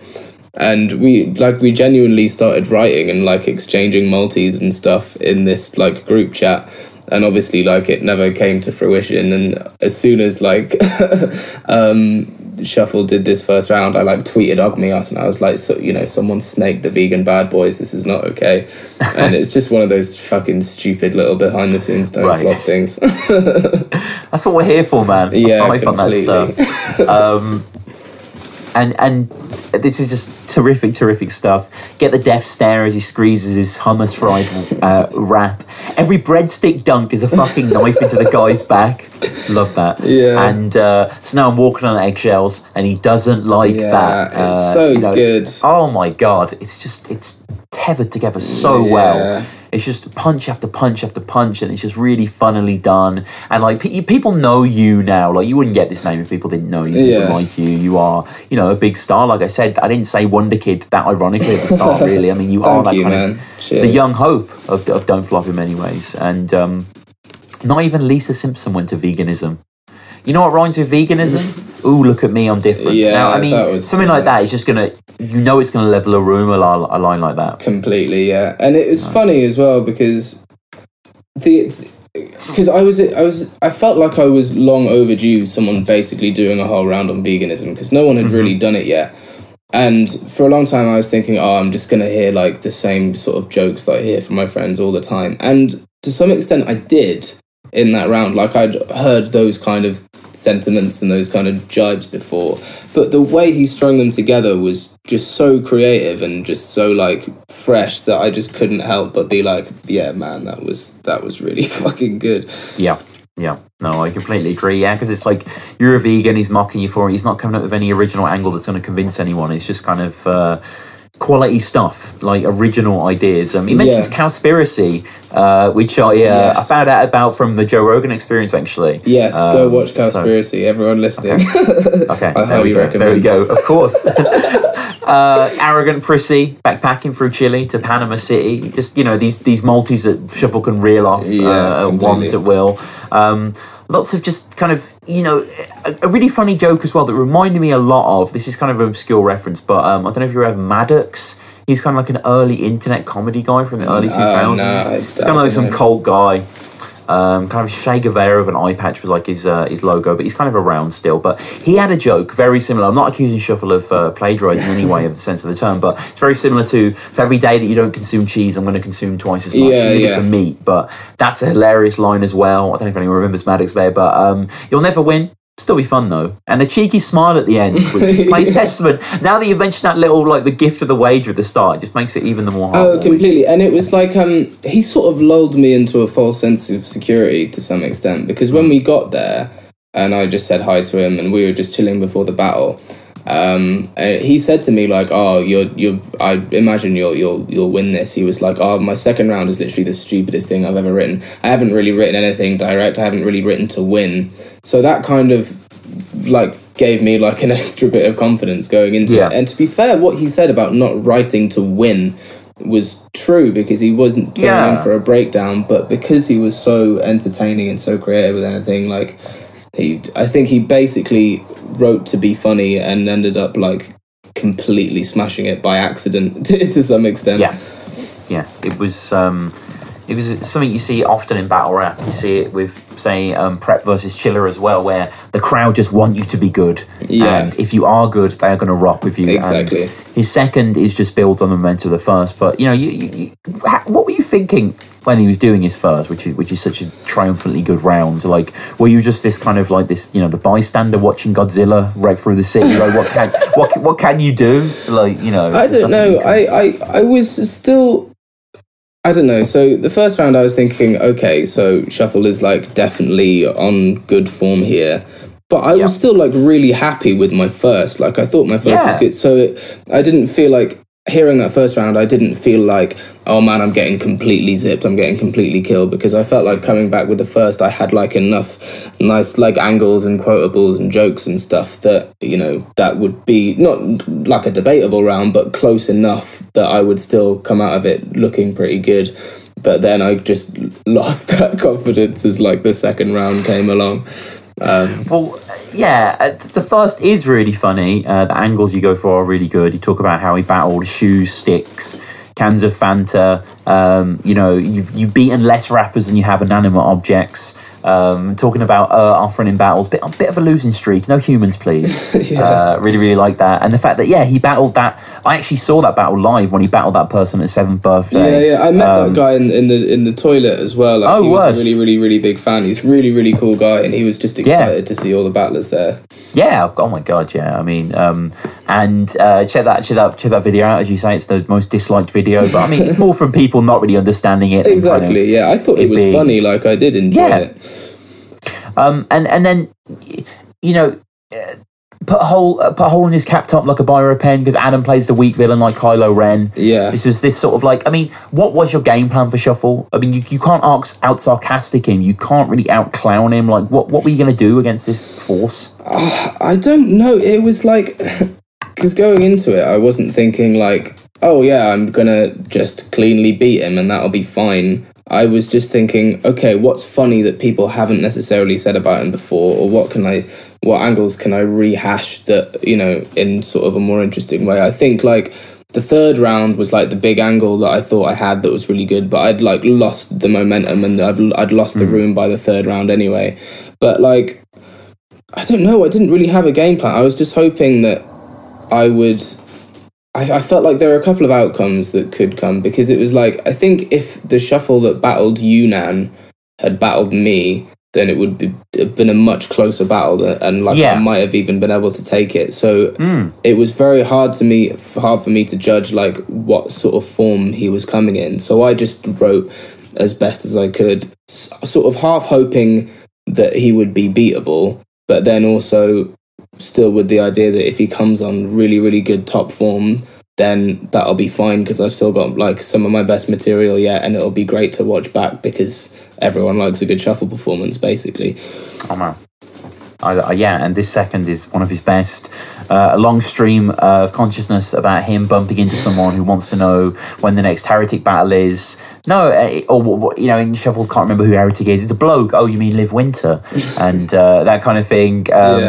Great section, intricate, astonishing technical details. Dreads on his head to pretend he's an anarchist, definite pacifist, checking the back of his medicine cabinet because he disagrees with most modern medical practices because of ethical barriers when they test it on rabbits, and he don't want to agree with that depth of analysis. That whole line, that medicine cabinet tested on rabbits was so fucking good. I have no idea.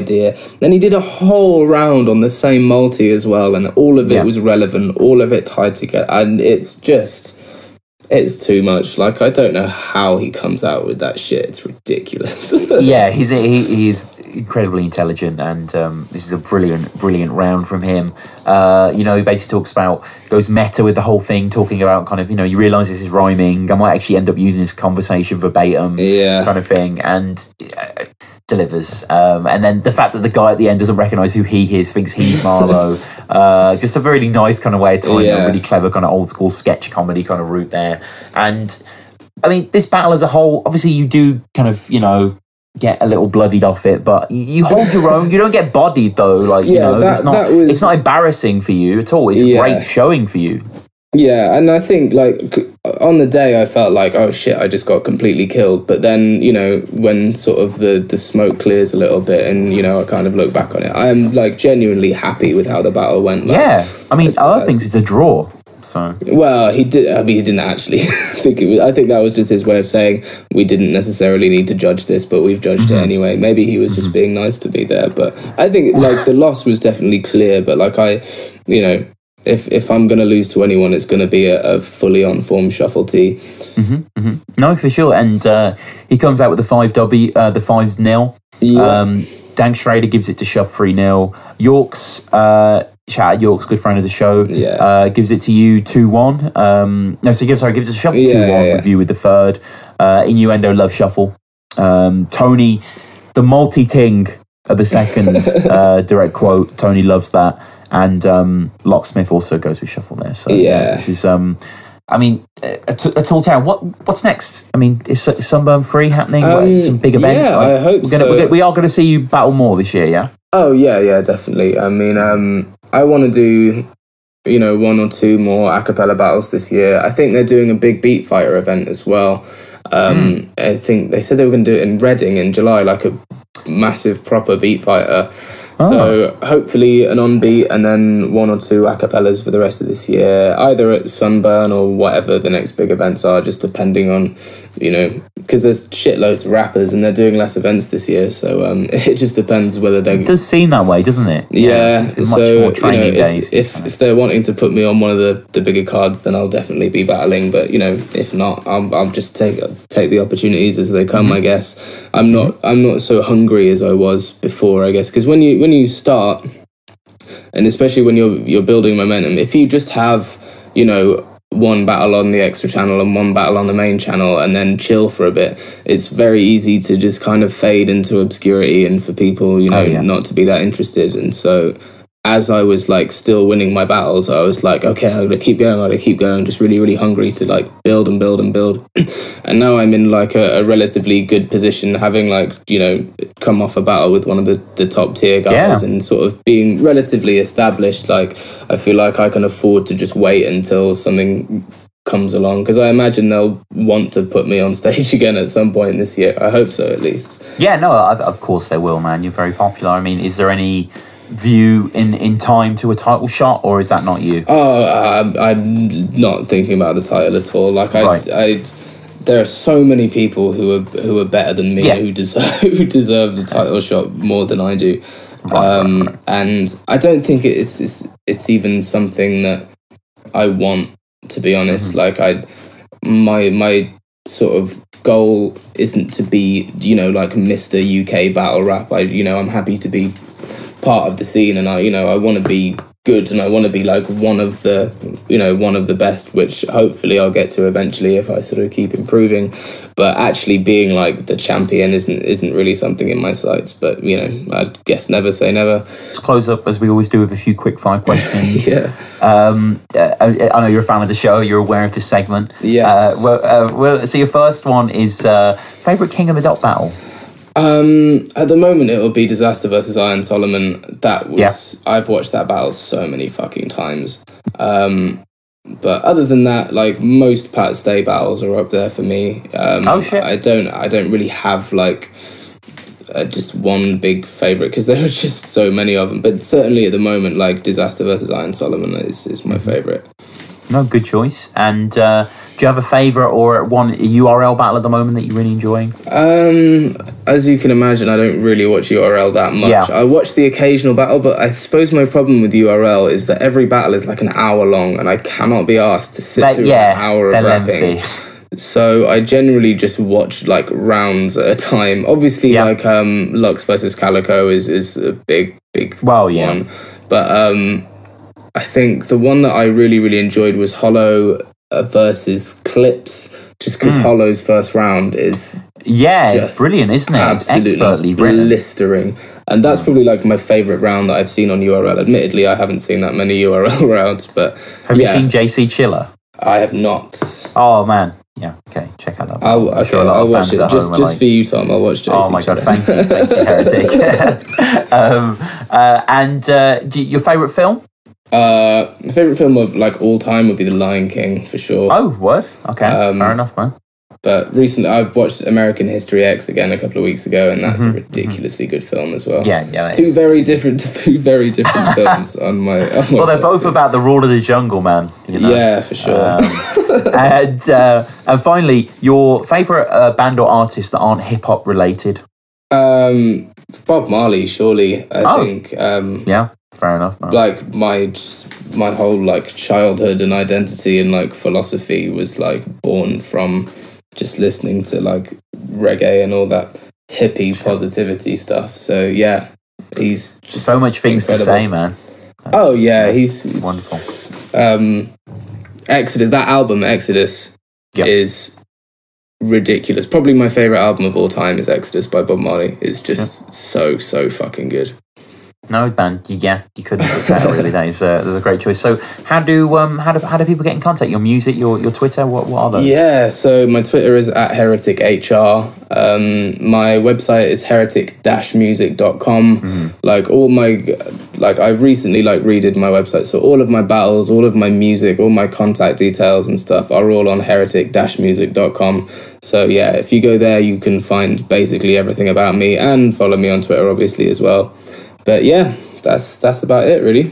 Yeah, no, terrific, man. Thank you so much for coming on the show. This has been brilliant, as ever. Happy to be here, for sure. No, and check out all the Heretics battles, all the ones we've mentioned, and there's some other fantastic ones as well. The battle one with Soul Jitsu, I really, really like. The How Not to Be a Tryout one was really, really good. And then the Rob Wilson one of your earlier clashes, your second clash. Yeah, that was fun. That was really good one. The Crafty one, of course, as well. Yeah, I also battled Harry Baker last weekend in Brighton inside a play That was kind of a weird Oh, one. yeah. Ambi and J Red did something for that, right? Yeah. Something like that, yeah. So me and Harry did a really short battle. It's like a 2-1 round, so it's about the same length as a Don't Flop tryout. And that will be going on like that theatre company's website's YouTube channel or something soon. But that was a lot of fun. Harry Baker did a whole round of vegan puns that were really, really, really funny. Shit. So, yeah. That's like that'll probably only get like 200 or 300 views, but if you're listening to this, that's definitely worth checking out because no, please, Battle Rap Resume massive. Let's my 100 and so subscribers. Let's do this. 100 of them are me, but so. Thank you so much again, and thank you everyone as well for listening. Please check out some of the early episodes if you're just joining us on the show, and just keep watching battles. Like, there's millions and millions of battles out there, and I try and watch 1 or 2 a day, or download them on my phone just to have new stuff to listen to. I want to obsess. I want to see where language goes, what people do, and discovering new people. And I just want to reiterate as well, one of the diamonds that I found recently is a guy called Dago Divalo, battles on Beast Mode, and I think he's had a GZ as well. Incredibly good puncher, really, really smart writer, and I think his most watched battle is like 2,000 views or something. Check out him versus Collie C if you've listened to every Battle Rap Resume episode and you want something new to watch. That is a fucking great battle, Dago Divalo versus Collie C. But Heretic, thank you so much, man. Heretic-music.com. That's the one. That's where they go. And at Heretic HR, is that yeah, that's my Twitter. What is the Harry Robinson, of course. Yeah, just that was so stupid. Yeah, just at Heretic was taken. You got to be creative. Sometimes. Oh yeah, like is there any like kind of, I don't want to say bad blood, but is there kind of like you and Impact? Because obviously he goes by Heretic as well, doesn't he? Yeah. What? Yeah. No. There's no bad blood. There is no. There is no like genuine beef there. And Heretic was a name you've always had, or? Yeah, since I was like 14, I've been calling myself Heretic. I don't know how long Impact's been calling himself the Heretic for. I'm not sure. Maybe we'll battle one day, and then one of us will have to give up the name forever. You guys battling, it kind of makes sense, but it's kind of like there's better battles for both of you. Yeah, I'm sure. But yeah, thanks so much, man, and thank you everyone for listening. We'll see you next week. All right. Thank you, man. Viewpoint 16, now I'm saying. Tag me in like I'm the next to spit, Danny. You know better than to test my shit. Say I can't rap on beat and you're my next to diss. So innuendo's dead, come in Feb the 6th. It's the young hippie, fuck with me. I don't mean some trippy and dumb dippy rich cunt with his bud sticky, cause still I'm drunk, cynical, it isn't fun really. But till I'm done sipping rum, I'll keep my tongue pithy when I'm spinning beats. I'm trying to rock a couple sets within a week and extend my list of feats, cause my level's still to peak. I'm simply an Olympian, to get me to the Greek like a Hellenistic priest. 6-0 in this battling performance. So Innuendo got a savage at his door, and these posts the moderators cannot just ignore them. So I'm tagging motherfucking Callan from the forum, bitch.